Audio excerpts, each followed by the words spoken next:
Hi guys, welcome to my YouTube channel. ಎಲ್ಲ ಹೇಗಿದ್ದೀರಾ? I hope ಎಲ್ಲರೂ ಕೂಡ ಚೆನ್ನಾಗಿದ್ದೀರಾ ಅಂತ ಅಂದ್ಕೊಂಡಿದ್ದೀನಿ. ನಾನು ಕೂಡ ತುಂಬ ಚೆನ್ನಾಗಿದ್ದೀನಿ. ಸೊ ಇವತ್ತು ಬಂದುಬಿಟ್ಟು ಅವರೆಕಾಳು ಸಾರು ಮಾಡೋಣ ಅಂತ ಅಂದ್ಬಿಟ್ಟು ಇವಾಗ ಪ್ರೆಸೆಂಟ್ ಮಾಡಿಟ್ಬಿಟ್ರೆ ನೈಟ್ಗೂ ಕೂಡ ಆಗುತ್ತೆ. ಹಾಗಾಗಿ ನಾನು ಬೇಗ ಅವರೆಕಾಳು ಸಾಂಬಾರು ಕ್ವಿಕ್ಕಾಗಿ ಯಾವ ಥರ ಮಾಡೋದು ಅಂತ ನಾನು ನಿಮ್ಮ ಜೊತೆ ಶೇರ್ ಮಾಡ್ತಾ ಹೋಗ್ತೀನಿ. ಎಲ್ಲೂ ಕೂಡ ಲಾಗ್ ಮಿಸ್ ಮಾಡಬೇಡಿ. ಹಾಗೆ ನಾನು ಏನು ಹೇಳ್ತಿದ್ದೀನಿ ಅಂತಲೂ ಕೂಡ ಅರ್ಥ ಆಗಲ್ಲ. ನೀವು ಈ ಥರ ಸ್ವೈಪ್ ಮಾಡಿದ್ರೆ ಏನು ಕೂಡ ಅರ್ಥ ಆಗಲ್ಲ. ಸೊ ಹಾಗಾಗಿ ಎಲ್ಲೂ ಕೂಡ ಲಾಗ್ನ ಮಿಸ್ ಮಾಡ್ಕೊಬೇಡಿ. ಇವಾಗ ನಾನು ಒಂದು ಪ್ಯಾನ್ನ ತಗೊಂಡಿದ್ದೀನಿ. ಪ್ಯಾನ್ ತಗೊಂಡು ಇವಾಗ ಸ್ಟವ್ ಹಚ್ಕೋತಾ ಇದ್ದೀನಿ. ನನಗೆ ತುಂಬ ದಿನ ಆಗಿತ್ತು ಸೊ ಅವರೆಕಾಳು ಸಾಂಬಾರು ಮಾಡಿ. ಹಾಗಾಗಿ ಇವತ್ತು ಅವರೆಕಾಳು ಸಾರು ಮಾಡೋಣ ಅಂತ ಅಂದ್ಬಿಟ್ಟು ಬೇಸ್ ಯಾವ ಥರ ಕಾಣಿಸ್ತಿದೆ ಎಕ್ಸಾಕ್ಟಾಗಿ ನನಗಂತೂ ಗೊತ್ತಾಗ್ತಾ ಇಲ್ಲ. ಬಿಕಾಸ್ ಆಫ್ ಲೈಟ್ ಜಾಸ್ತಿ ಈ ಕಡೆ ಫೋಕಸ್ ಆಗ್ತಾ ಇರೋದ್ರಿಂದ ನಿಮಗೆ ಯಾವ ಥರ ವಿಡಿಯೋ ಬರ್ತಿದೆ ಎಕ್ಸಾಕ್ಟಾಗಿ ನಂಗೆ ಗೊತ್ತಿಲ್ಲ. ನಾನು ಎಡಿಟ್ ಮಾಡೋದಕ್ಕೆ ಕುತ್ಕೋತೀನಲ್ವ, ಆವಾಗಲೇ ನನಗೆ ವಿಡಿಯೋ ಯಾವ ಥರ ಬರ್ತಿದೆ ಅಂತ ಗೊತ್ತಾಗೋದು. ಸೊ ಇವಾಗ ಸ್ವಲ್ಪ ಪ್ಯಾನ್ ಕಾಯಿಲಿ ಅಂತ ಬಿಟ್ಟಿದ್ದೀನಿ. ಸೊ ನಾನು ಇವತ್ತು ಅವರೆಕಾಳು ಸಾರನ್ನ ಸ್ವಲ್ಪ ಮಾಡ್ತೇನೆ. ಯಾಕೆ ಅಂತಂದರೆ ವೇಸ್ಟ್ ಆಗುತ್ತೆ. ಸೊ ಯಾರು ಕೂಡ ತಿನ್ನಲ್ಲ. ಮಕ್ಕಳು ಕೂಡ ಅತ್ತೆ ಮನೆಗೆ ಹೋಗೋದ್ರಿಂದ ನಾನು ಮತ್ತು ಹಸ್ಬೆಂಡ್ ಇಬ್ಬರೇ ಇರೋದ್ರಿಂದ ನಾನು ಸ್ವಲ್ಪನೇ ಅವರೆಕಾಳು ಸಾಂಬಾರನ್ನ ಮಾಡ್ತಾ ಇದ್ದೀನಿ. ಮಕ್ಕಳು ಕೂಡ ಇರ್ತಾರೆ, ತಿಂತಾರೆ ನೈಟ್ ಹೊತ್ತು ಒಂದೊಂದು ಟೈಮು. ಸೊ ಇವಾಗ ನಾನು ಸ್ವಲ್ಪ ಅವರೆಕಾಳನ್ನ ಹಾಕೊತಾ ಇದ್ದೀನಿ. ಇದು ಸ್ವಲ್ಪ ಫ್ರೈ ಮಾಡ್ಕೊಬೇಕು. ಫ್ರೈ ಮಾಡ್ಕೊಂಡಾಗ್ಲೇ ಇದು ಅವರೆಕಾಳು ಬೇಯುತ್ತೆ. ಕುಕ್ಕರ್ಗೆ ಹಾಕ್ತಾರೆ, ಇಲ್ಲಾಂದರೆ ಬೇಯಲ್ಲ. ಕಾಳು ಸಪ್ರೇಟಾಗಿ ನೀವು ಬೇಯಿಸ್ಕೋಬೋದು. ಇಲ್ಲ ಹಾಗೆ ಮಾಡ್ತೀನಿ ಅಂತಂದರೆ ನಿಮಗೆ ಐಸ್ ಕ್ಯೂಬ್ ಹಾಕಿ ಕೂಡ ನೀವು ಟ್ರೈ ಮಾಡ್ಬೋದು. ಬಟ್ ಆದರೆ ಈ ಥರ ಹುರಿದ್ಬಿಟ್ಟು ಮಾಡೋದ್ರಿಂದ ಅದ್ರ ಟೇಸ್ಟೇ ಬೇರೆ ಇರುತ್ತೆ. ಸೊ ಹಾಗಾಗಿ ನಾನು ಕಾಳನ್ನೆಲ್ಲ ಹುರಿದ್ಬಿಟ್ಟು ನಾನು ಸಾಂಬಾರನ್ನ ಮಾಡ್ತಾ ಇದ್ದೀನಿ. ಸೊ 5 ನಿಮಿಷಕ್ಕೆ ಯಾವ ಥರ ಸಾಂಬಾರು ಮಾಡೋದು ಅಂತ ನಾನು ನಿಮ್ಮ ಜೊತೆ ಶೇರ್ ಮಾಡ್ತಾ ಹೋಗ್ತೀನಿ. ನೀವು ಕೂಡ ವಿಡಿಯೋನ ನೋಡ್ತಾ ಇರಿ, ಹಾಗೆ ನನ್ನ ವಿಡಿಯೋಗೆ ಸಪೋರ್ಟ್ ಮಾಡಿ. ಸೊ ನೋಡಿ, ಈ ಥರ ಫಸ್ಟು ಫ್ರೈ ಮಾಡ್ಕೊಂಬಿಡ್ಬೇಕು. ನಾವು ಅವರೆಕಾಳನ್ನ ಫ್ರೈ ಮಾಡಿಕೊಂಡ್ರೆ ನೋಡಿ ಸ್ವಲ್ಪ ಡ್ರೈ ಫ್ರೈ ಮಾಡ್ಕೋಬೇಕು. ಸ್ವಲ್ಪ ಡ್ರೈ ಫ್ರೈ ಮಾಡ್ಕೊಬೇಕು ನೋಡಿ. ಈ ಥರ ಮೊಲಗಳನ್ನ ಬೇರೆ ಬಿಟ್ಬಿಟ್ಟಿದ್ದೀನಿ ಅಲ್ವಾ, ಅದು ಕಾಲು ಸಿಗುತ್ತೆ. ಸೊ ಅದಕ್ಕೋಸ್ಕರ ಒಣಗಿರೋ ಅವರೆಕಾಳು ಹುರಿದ್ಬಿಟ್ಟು ಮಾಡೋದೇ ಬೇರೆ ಥರ ಇರುತ್ತೆ. ನನಗಂತೂ ಈ ಥರ ಮಾಡಿದ್ರೇ ತುಂಬ ಇಷ್ಟ ಆಗೋದು ಸಾಂಬಾರೆಲ್ಲ. ನಾವೆಲ್ಲರೂ ಕೂಡ ತುಂಬ ಇಷ್ಟಪಟ್ಟು ತಿಂತೀವಿ. ಇದಕ್ಕೆ ಹುಳಿ ಹಾಕ್ಬಿಟ್ಟು ಮಾಡ್ತಾರೆ, ಬಟ್ ಆದರೆ ನಮ್ಮ ಮನೇಲಿ ಯಾರೂ ಹುಳಿ ತಿನ್ನಲ್ಲ ಜಾಸ್ತಿ. ಹಾಗಾಗಿ ನಾನು ಕೂಡ ಜಾಸ್ತಿ ಹುಳಿ ಬಿಡೋದಕ್ಕೆ ಹೋಗಲ್ಲ.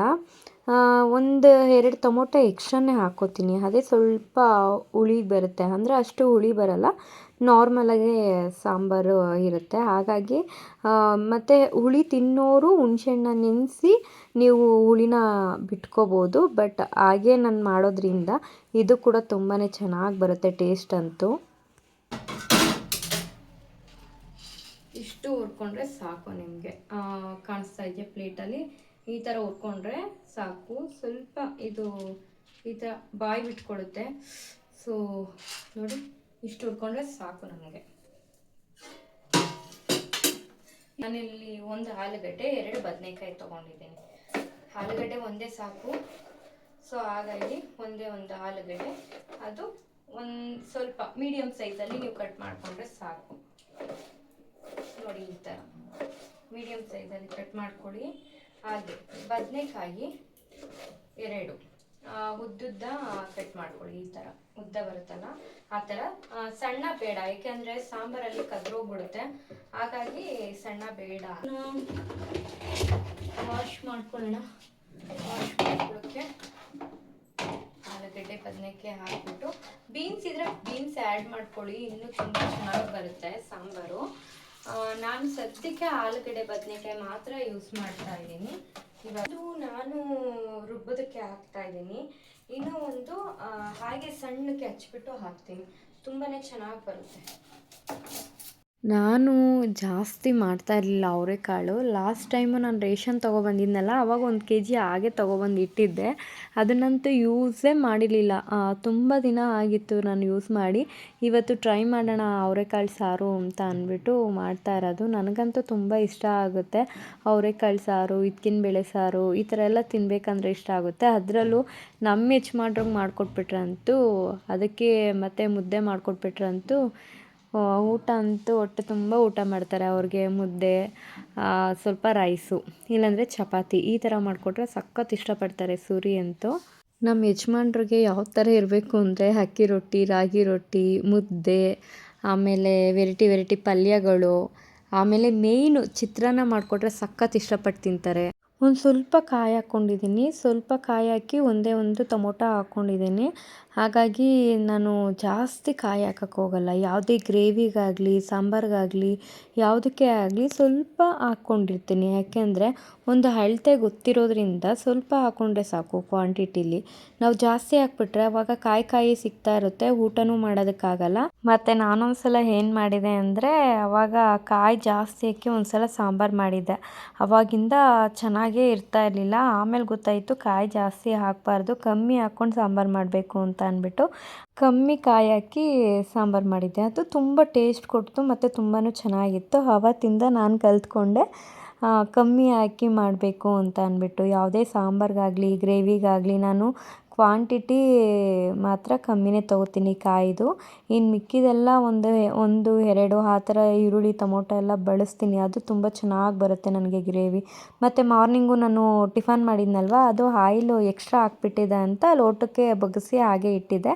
ಅದೇ ಆಯಿಲ್ನ ಎತ್ತಿ ಇವಾಗ ಒಗ್ಗರಣೆಗೆ ಹಾಕೋತಾ ಇದ್ದೀನಿ. ಒಂದೇ ಸಲ ಡೈರೆಕ್ಟ್ ಒಗ್ಗರಣೆ ಮಾಡಿಬಿಟ್ಟು ಸಾಂಬಾರಿಗೆ ಇಟ್ಬಿಡೋಣ ಅಂತ ಅಂದ್ಬಿಟ್ಟು ಇವಾಗ ಒಗ್ಗರಣೆನ ಮಾಡ್ಕೊತಾ ಇದ್ದೀನಿ. ಇದಕ್ಕೆ ಒಂದೇ ಒಂದು ಆಲೂಗಡ್ಡೆ, 2 ಬದನೆಕಾಯಿ ಹಾಕಿದ್ದೀನಿ ಮತ್ತು ಸ್ವಲ್ಪ ಅವರೆಕಾಳು ಹಾಕಿದ್ದೀನಿ. ಯಾವ ಥರ ಬಂತು ಅಂದರೆ ಸಾಂಬಾರು ಸಖತ್ತಾಗಿ ಬಂದಿತ್ತು ಫ್ರೆಂಡ್ಸ್. ನನಗೆ ಯಾವ ಥರ ಅಂತಂದರೆ, ಆವಾಗಿನ ಕೆಲಸ ಆವಾಗಲೇ ಮುಗಿಸ್ಬಿಡ್ಬೇಕು, ಆವಾಗಲೇ ಸ್ವಲ್ಪ ಸಮಾಧಾನ ಆಗೋದು. ಇಲ್ಲಾಂದರೆ ಅಯ್ಯೋ ಇನ್ನೂ ಆ ಕೆಲಸ ಬ್ಯಾಲೆನ್ಸ್ ಇದೆ, ಈ ಕೆಲಸ ಬ್ಯಾಲೆನ್ಸ್ ಇದೆ ಅಂತ ಅನ್ನಿಸ್ತಾನೇ ಇರುತ್ತೆ. ಹಾಗಾಗಿ ನಾನೇನು ಮಾಡ್ತೀನಿ ಅಂದರೆ, ಅಡುಗೆ ಮಾಡಿಕೊಂಡೇ ಪಾತ್ರೆಗಳಿತ್ತು ಸಿಂಕಲ್ಲಿ ಅಂದರೆ ಅದನ್ನೆಲ್ಲನೂ ಕೂಡ ತೊಳ್ಕೊಂಬಿಡ್ತೀನಿ. ಇಲ್ಲಾಂದರೆ ಮತ್ತೆ ಲಾಟ್ಗಟ್ಟಲೆ ಬಿದ್ದೋಯ್ತು ಅಂದರೆ ಅದಕ್ಕೆ ಬೇರೆ ನಿಂತ್ಕೊಂಡು 1 ಅವರ್ ಎಕ್ಸ್ಟ್ರಾ ತೊಳಿಬೇಕು. ಅದ್ರ ಬದಲು ಇದನ್ನು ಮಾಡಿಕೊಂಡು ಅದನ್ನು ಮಾಡಿಕೊಂಡು ಅದು ಕೆಲಸ ಮುಗಿಯುತ್ತೆ, ಇದು ಕೆಲಸ ಮುಗಿಯುತ್ತೆ, ಈ ಕಡೆ ಅಡುಗೆನೂ ಆಗಿರುತ್ತೆ, ಆ ಕಡೆ ಪಾತ್ರೆ ತೊಳೆಯೋ ಕೆಲಸನೂ ಆಗಿರುತ್ತೆ ಅಂತ ಎರಡೂ ಒಟ್ಟಿಗೆ ಮಾಡ್ಕೊಂಬಿಡ್ತೀನಿ. ಆವಾಗ ನನಗೆ ಸ್ವಲ್ಪ ಈಸಿ ಆಗುತ್ತೆ.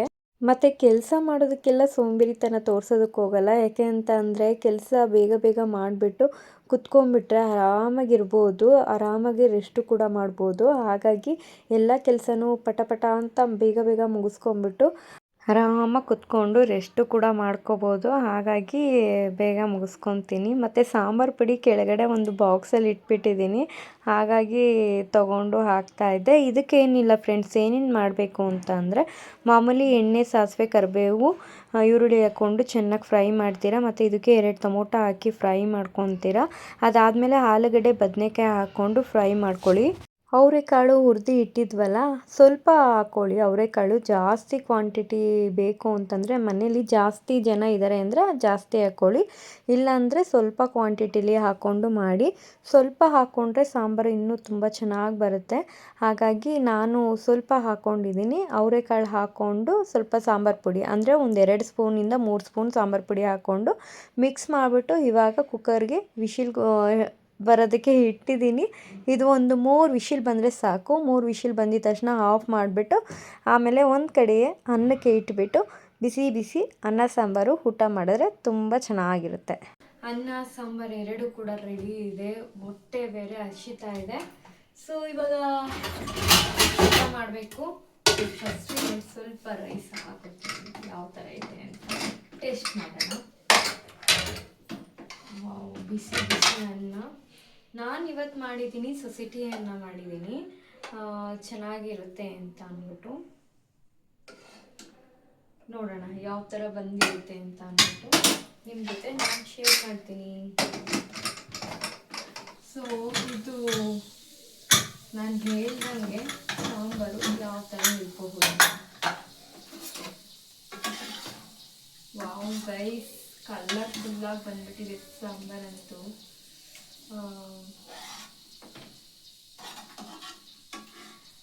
ತಮಿಳ್ನಾಡಲ್ಲೆಲ್ಲ ಈ ಸಾಂಬಾರು ಫುಲ್ಲು ಫೇವ್ರೆಟ್ಟು.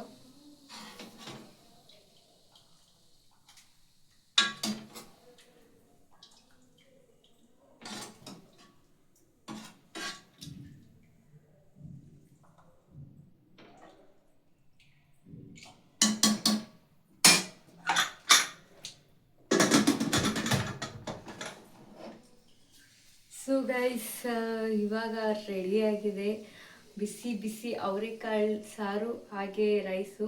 ಸೊ ನೋಡೋಣ ಯಾವ ಥರ ಬರುತ್ತೆ ಅಂತ ಅಂದ್ಬಿಟ್ಟು. ಆಹಾ, ಬಿಸಿ ಬಿಸಿ ಇದೆ, ಸುಟ್ಟೋಗ್ತಾ ಇದೆ ನಿಜ ಗೈಸ್.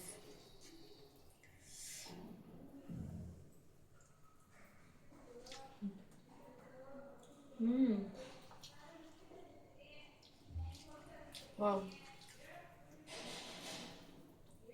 ಆಹಾ, ನಿಜವಾಗ್ಲೂ ಸಖತ್ತಾಗಿ ಬಂದಿದೆ.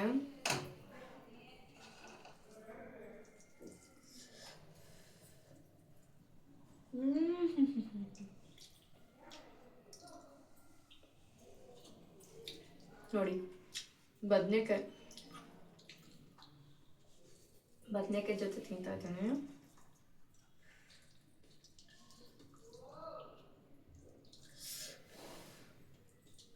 ಎಷ್ಟು ಬಿಸಿ ಇದೆ ಅಂದರೆ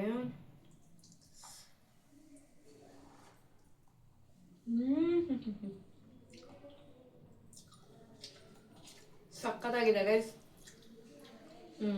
ಹೊಟ್ಟೆನೂ ಹಸಿತಾ ಇದೆ, ಊಟನೂ ಸಕ್ಕತ್ತಾಗಿದೆ. ಊಟ ಮಾಡಿ ನಾನು ನಿಮಗೆ ಸಿಗ್ತೀನಿ.